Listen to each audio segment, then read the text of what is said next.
39 years ago, Sir John Compton raised his arms and proudly waved our Independence Declaration, signaling St. Lucia's entry onto the world stage as an independent nation. Through the years since then, we have slowly adjusted to what this independence actually means.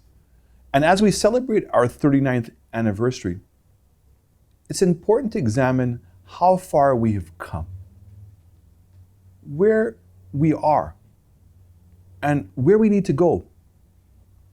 We must ask ourselves whether we have attained our own vision of independence. It is true that we seize the right to determine our own destiny, but until we can stand on our own, can we say that we are truly independent?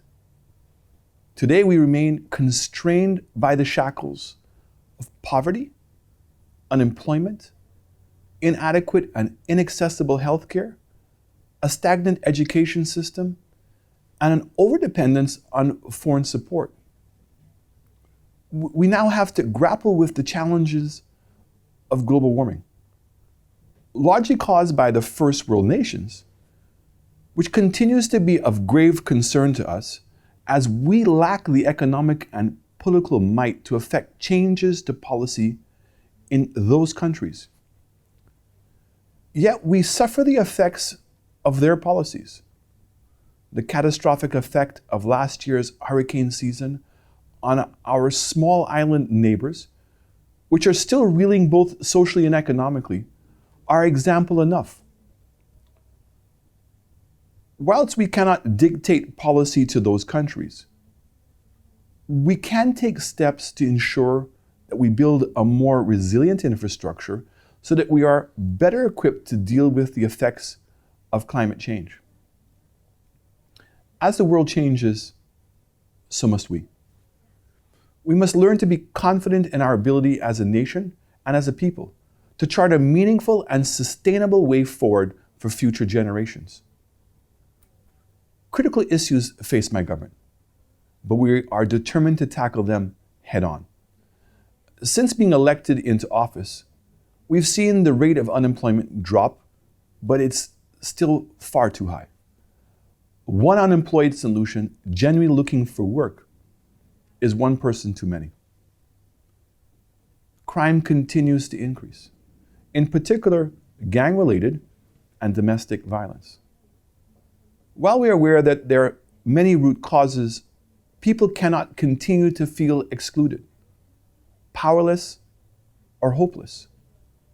We must therefore ensure that the new St. Lucia, which we are pledged to build, fast becomes a reality, of which everyone is a part. This is, and has always been my government's pledge, to improve the lives of everyday St. Lucians and to give everyone the opportunity to succeed. A truly mature society comprises responsible citizens who accept that each has a role to play in the development of the nation. And I urge all St. Lucians to step up and step forward. In days gone by, communities and families were deeply intertwined. We participated more in raising our children and supported each other. Our country is long overdue for a return to the thinking that it takes a village to raise a child. Nowadays, people are reluctant to get involved with other people's problems, and errant children are all too often morphed into juvenile delinquents and even worse. I urge you all, volunteer some of your time and energies to make a contribution to your community, to your country. No contribution is too small. We must nurture and guide the children of today and instill in them the right values, which are critical to a properly functioning and equitable society.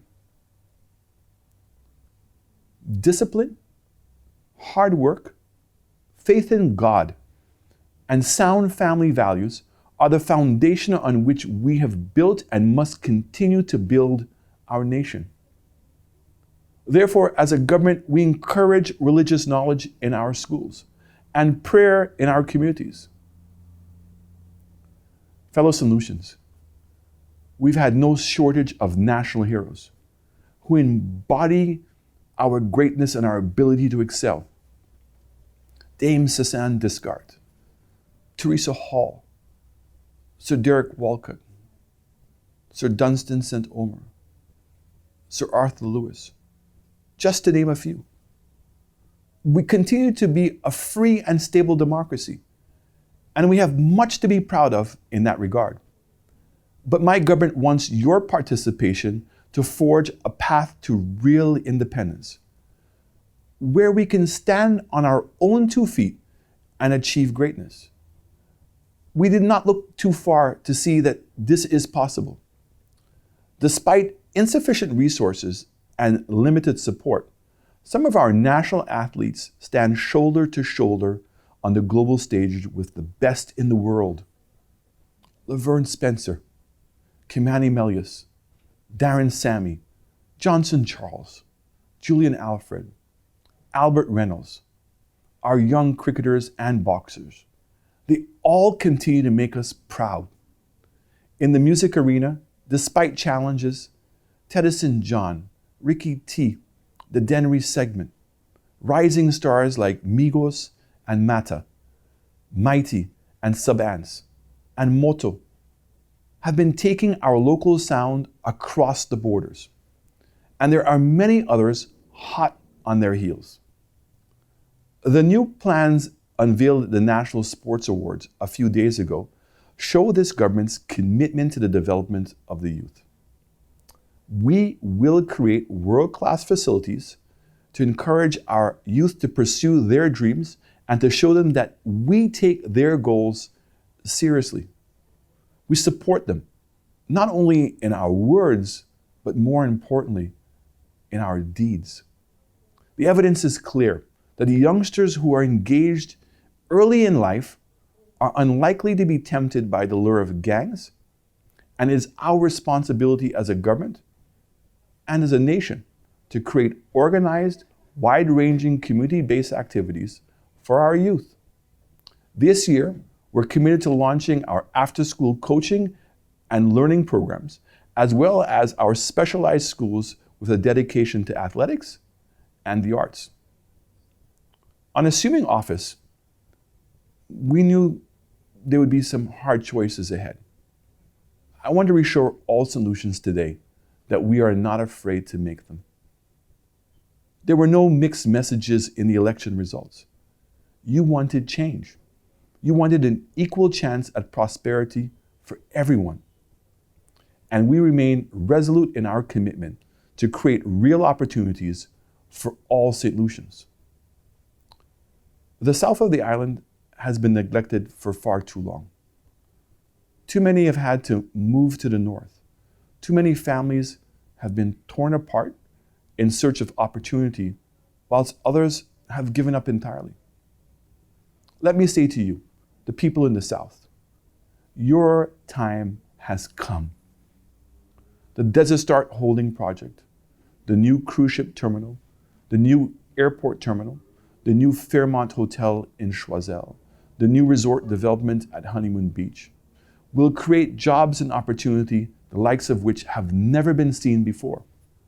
There will be exciting opportunities for restaurateurs, taxi drivers, souvenir and merchandise shop owners, farmers and fisherfolk, port workers, equine workers, tour operators, and the list goes on and on.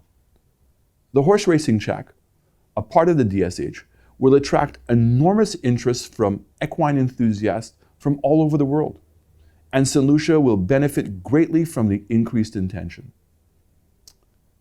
We cannot continue to ignore the problems plaguing the South, particularly its youth. And these projects will immediately provide them with opportunities for gainful and, more importantly, sustained employment. They have too much unfulfilled potential and deserve to have some hope and opportunity to realize their own dreams. For they too dream of being truly independent. I am confident that the development of the South will give them that opportunity to chart their own destiny.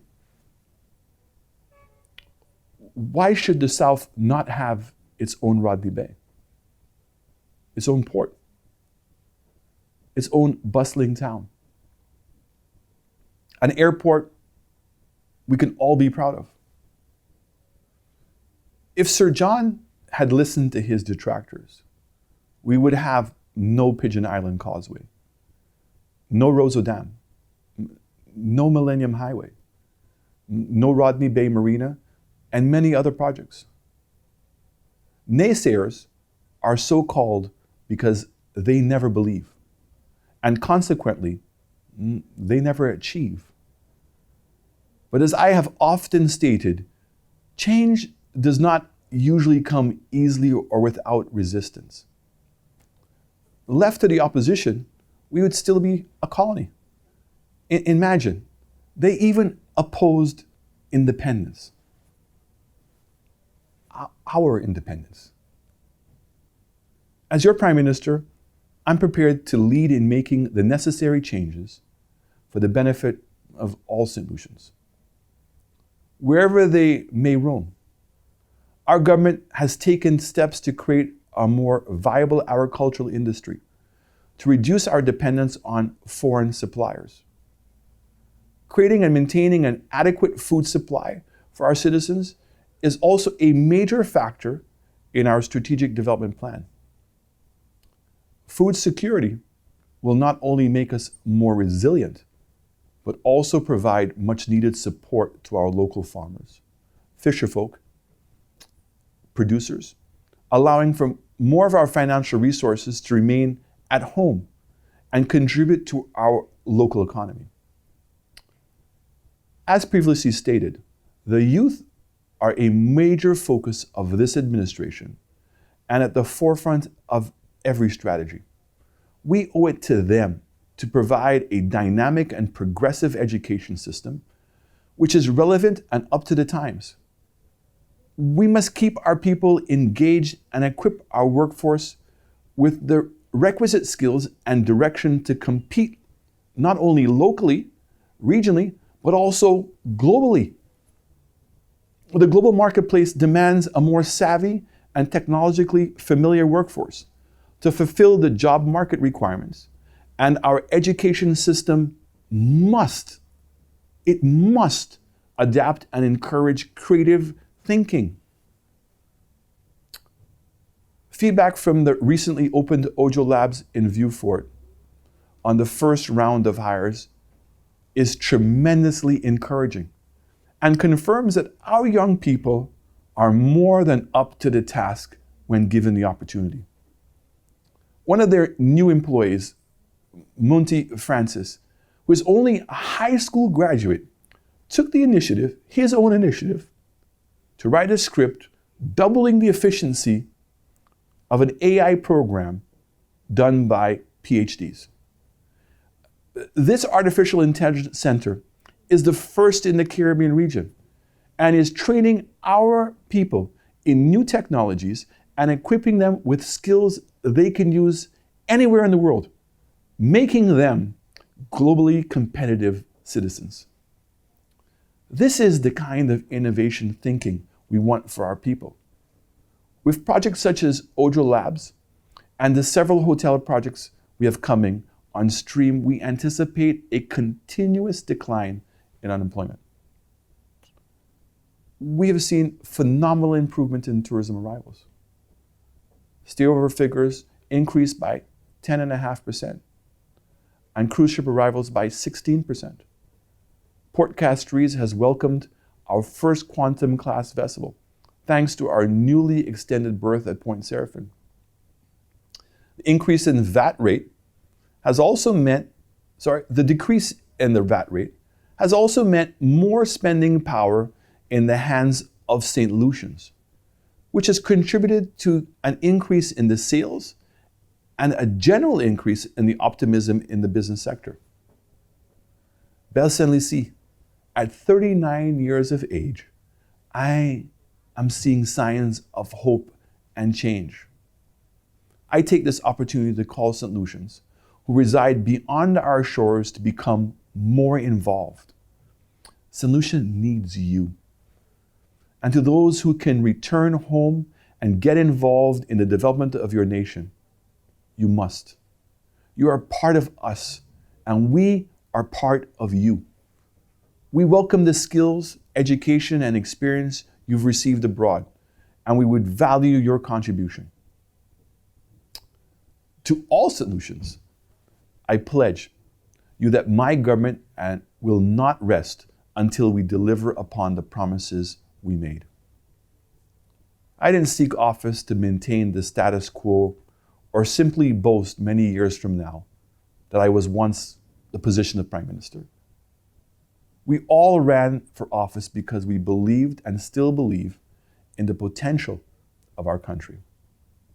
And we will only rest when we deliver on the mandate that you gave our government.